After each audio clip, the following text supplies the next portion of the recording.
हाँ जी, अस्सलाम वालेकुम। आज की वीडियो में हम बात करेंगे 8171 लॉगिन के बारे में। बहुत से लोग मेरे से पूछते हैं कि हमारे अकाउंट में टोटल बैलेंस कितना मौजूद है, हमारा ज़िला कौन सा है, पिछली पेमेंट हमारी कब निकली थी। ये सारी मालूमात, बच्चों के वजीफे और अपनी टोटल पेमेंट जानने के लिए वीडियो एंड तक वॉच करना। वीडियो का आगाज़ करते हैं। उससे पहले अगर आप हमारे यूट्यूब चैनल पे नए हैं तो हमारे यूट्यूब चैनल को सब्सक्राइब कर दें। चलें शुरू करेंगे आज की इस वीडियो को।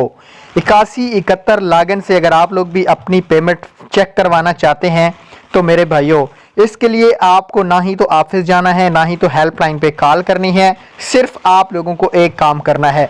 जैसा कि ये स्क्रीन पे पेमेंट आपको दिखाई दे रही है, जो पेमेंट वैलिडेशन पे शो होगी वही पेमेंट आपको 8171 लॉगिन पे भी शो हो जाएगी। अगर आप लोग अपना ज़िला, अपना अकाउंट, अपनी टोटल पेमेंट चेक करवाना चाहते हैं तो जल्द से जल्द नीचे जो हमने ग्रुप का लिंक दिया है इसको ज्वाइन कर लें।